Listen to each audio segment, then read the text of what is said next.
Hello sport fans, welcome to the sports segment on My Community. My name is Bayonle Arashi, always excited coming your way every time to bring you the best of sports news around the world. Of course, today we're going to be strictly in Africa, and of course we have a story for you that has to do with soccer in the United States. Straight to the news right now. Ivory Coast surprised Nigeria by 1-0 in Cairo on Saturday in the Group B opener at the Africa Under-23 Championship, and of course it's also called the Olympic Qualifier, the continent qualifying tournament for the 2020 Tokyo Olympic Games. The Flying Eagles, as they are called, though revived their semi-finals qualification hopes in the ongoing tournament with a 3-1 win over Zambia at Al Salam Stadium as the Group B match day 2 convened on Tuesday, 12th November. Just this past Tuesday, of course, the Flying Eagles, as they are also called, returned from behind to grab maximum points and raise their tally to 3 points in Group B, where they're playing at that current championship going on in Egypt, leading Cote d'Ivoire on goal difference. Cote d'Ivoire are also on 3 points because they defeated the Flying Eagles by 1 goal in the match day 1, of course. Paston Daka gave Zambia the lead after 12 minutes, ending a brilliant solo effort, sending the ball past Adamu Abubakar, who is the goalkeeper for the Flying Eagles. Of course, Nigeria's keeper, Kelechi Iheanacho, took the lead for the Olympic Eagles, sending a beautiful free kick that wronged the Zambia goalkeeper, Mangani Banda, after 65th minute. Of course, Oji Okonkwo equalized for the Flying Eagles, and in the dying minutes of that game, Taiwo Awoniyi, remember him at the Under-17 FIFA World Cup, of course, scored a clincher for the Flying Eagles at the death of that game. I will have shown you some video highlights, but due to some copyright issues, just enjoy the pictures for this story in particular. Hopefully, the Flying Eagles are going to make it. 8 nations are competing at that championship in Egypt. All the powerful nations you can imagine: Zambia, Cameroon, Egypt, they are all in it. But of course, the Flying Eagles are playing in the Group B. Their final game will be tomorrow, Friday.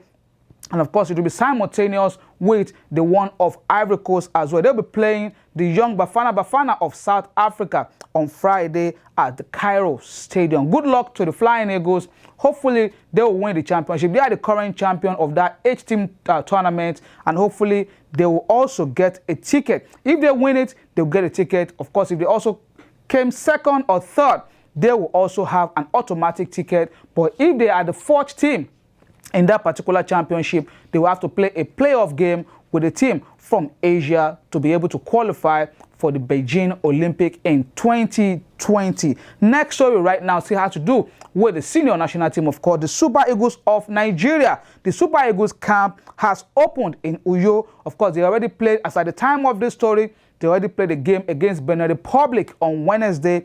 Hopefully, they did win that game, because that game was going to be a home game in Port Harcourt. Of course, I think they're going to be playing that game. But of course, they will be traveling to Lesotho on Sunday to meet with Lesotho. Lesotho is a very tiny nation just beside South Africa. And the Super Eagles have all the players in camp at this time. Of course, from here, wishing the Super Eagles the best in those 2 games for their African Nations Cup qualifier in 2021. Hopefully, they can just get maximum 6 points. Lesotho, Benin Republic, that should be an easy game, Super Eagles. And hopefully, the hot striker, Victor Osimhen, get to score some goals for the Super Eagles.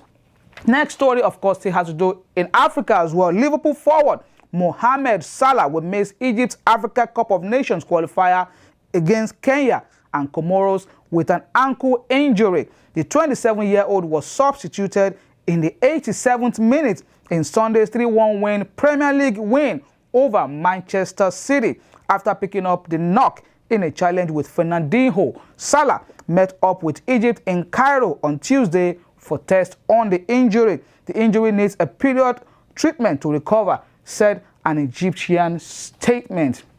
Best of luck to Mohamed Salah, fantastic player for Liverpool. Liverpool are doing so well so far this season. 9-point gap in the English Premier League. Looks like it might be the season they've been waiting for years. Liverpool, you should know today that they've never won the English Premier League since inception in 1992. Hopefully, it's about time for them. They narrowly missed out on it last season. It would have been a double season for them when they won the UEFA Champions League, but Manchester City clinched that one. But they played very, very well on Sunday by defeating Pep Guardiola's Manchester City by 3-1. And finally, on sports segment, Spain's all-time leading goal scorer, David Villa, you remember him at the FIFA World Cup in 2010 in South Africa, will be a lead investor in a new club in the United States. The former Barcelona and New York City striker who helped Spain win the 2010 FIFA World Cup, I said it earlier, will spearhead a team in the New York borough of Queens. They're going to call it Queensboro FC. They've been awarded a franchise in the USL Championship. That's the second tier of US football. We call it football from Africa and, of course, around other parts of the world. But right here in the United States, it is called soccer. And, of course, that football club will be ready in 2021. Villa is 37 years old. He's following the footsteps of ex-England captain David Beckham, ex-Chelsea striker Didier Drogba in owning a club in the United States. Very, very welcome development from those ex-football stars doing something back for the game. And hopefully some other ones are going to come into it and do something for the game as well. That's about it for me on the sports segment this week on Sport on My Community. My name is Bayonle Arashi. I'll see you guys again next week, God willing. Take care, keep doing sports. Bye-bye now.